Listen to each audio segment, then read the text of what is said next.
May top 16 version ng best performers sa preliminary competition ng Miss Grand International 2025. But first, let us give a big hand for Mr. Nawat for this engranding production kasi ang ganda ng stage, ang lawak-lawak, tsaka ang bongga talaga. Start na tayo kay Spain. What I like about her is yung kanyang sweet personality, especially during the swimsuit round na patwitams yung effect niya while showing us kung gaano siya ka-trained sa pagrampa. And then nag-tone down siya a little bit dito sa gown competition para mas elegant yung dating. Pero nagre-resonate pa rin yung sweetness, yung bubbliness ng kanyang attitude. Next naman is Martinique. She is a surprise for me kasi hindi ko in-expect na ang galing niya doon sa swimsuit and very status quo-esque yung kanyang eksena habang rumarampa rin.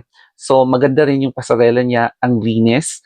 And then during the gown competition, very finesse yung kanyang eksena. Tapos yung aura niya, malakas din talaga yung dating, no? Malakas yung stage presence niya.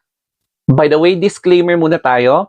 I am not a pageant expert, but I am sharing with you my insight as a pageant fan, yung subjective na observations ko. Sa tingin ko ay posibleng makapasok sa first cut sa MGI 2025. In addition, this video is only based sa observance ko sa swimsuit and sa gown performances during the preliminary competition ng Miss Grand International. And kulang na kulang ito sa criteria ni Nawat na brain, beauty, body, business, and the behavior to select the first cut na possible contestants hanggang sa pagpili ng new winner. Moving on to France. I think parang there's something about her sa preliminary competition na nag-iba, no? Nag-iba yung aura niya. And then, mukhang play safe yung eksena niya throughout that competition, yung swimsuit and especially sa gown, na parang controlled, hindi siya nag-give ng kanyang 100%. Pero although, malay natin, pwede siyang makapasok sa top 16, especially kapag yung aura niya is katulad sa press presentation. Maganda rin yung pinakita ni United Kingdom throughout sa preliminary competition. So during the swimsuit, nakita natin kung paano niya kinontrol, tsaka kinomplement lahat yung kanyang energy, yung aura, yung kanyang pasarela. Tapos during the gown competition, naging regal yung eksena niya with all that flowers na pasabog niya kasi yan yung gustong-gusto ni Nawat, the visual impact during the stage. So yes for me, kay UK.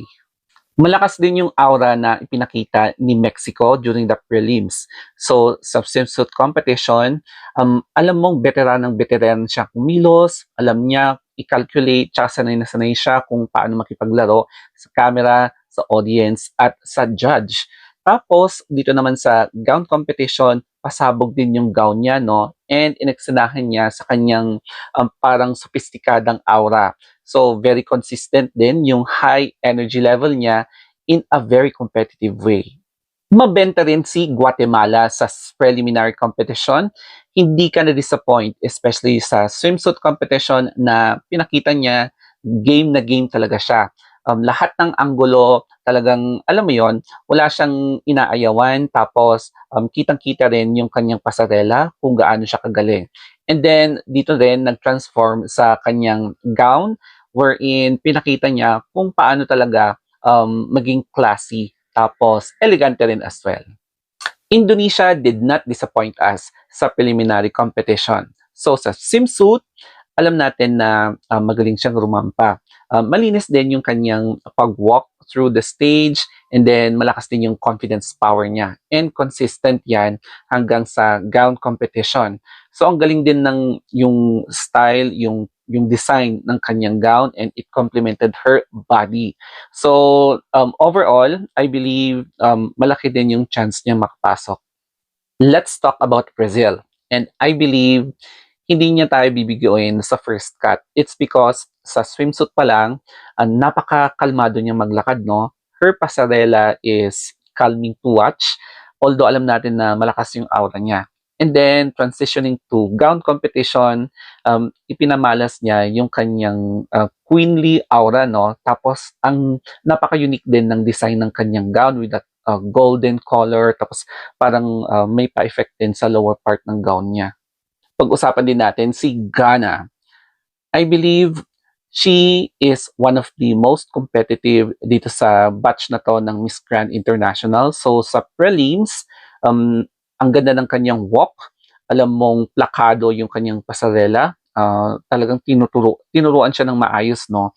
And then dito naman sa kanyang gown, parang reyna-reynahan din yung eksena niya, no? Bumagay sa kanya yung color, nag-complement yung kanyang skin tone, and then very vibrant din yung personality niya. Another new entry for me is Dominican Republic.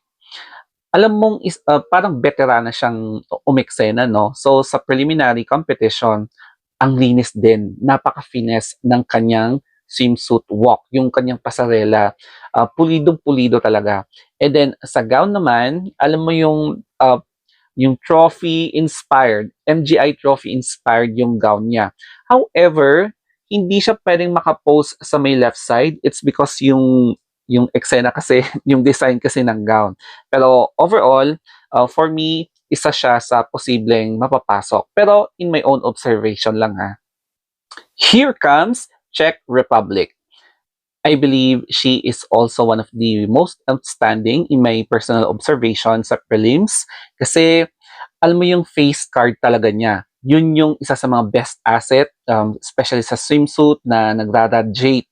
Alam mo yung parang hindi ka talaga magsasawa sa face niya, and then magaling din yung pasarela niya. Tapos, yung gown naman niya na pink in color, nag-complement sa skin tone niya at yung brunette na aura niya.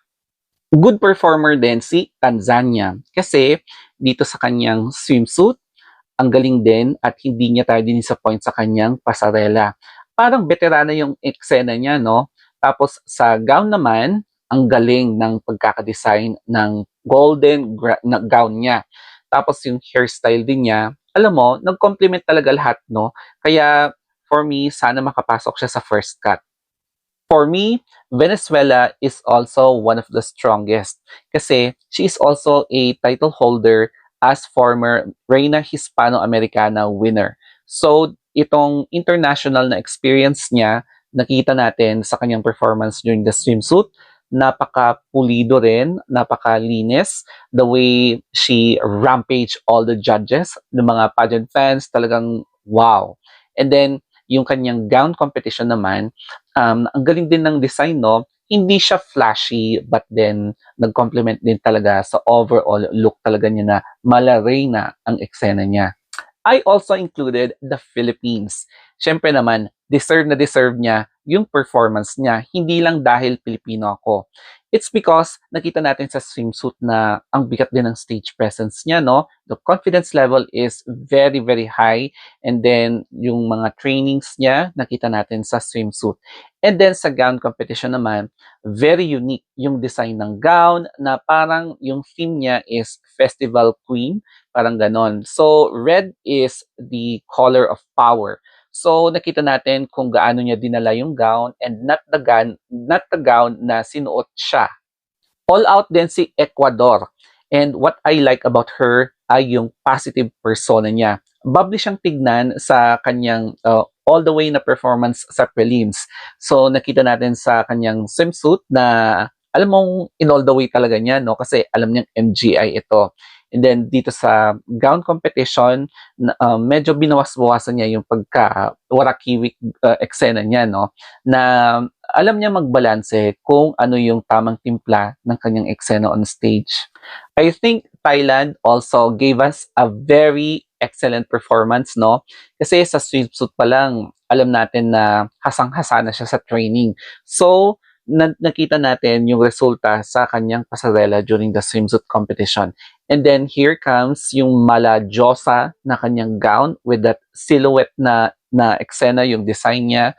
So, mag-ingat din tayo kay Thailand, no? Kasi malay natin, this might be their very first crown. There you have it, my subjective observation during the preliminary competition that I am not expecting na lahat sila makakapasok, pero malay natin. But anyway, here are my bubbling up na pwedeng makapasok as well. They are Canada, USA, Zambia, and South Africa na I believe they are also good speakers kasi hindi lang naman sa gown and sa swimsuit ang basehan, no, pati na rin sa judge's choice o kaya sa Q&A sa closed door interview. But let's see kung anong mangyayari. So once again, here are my subjective observation na sa tingin ko, naging okay or stellar yung performances nila during the preliminary competition sa Miss Grand International. Pero depende pa rin yan sa mga judges o kaya sa staff na magre-rate sa kanila. So thank you for watching and always positive lang tayo, guys.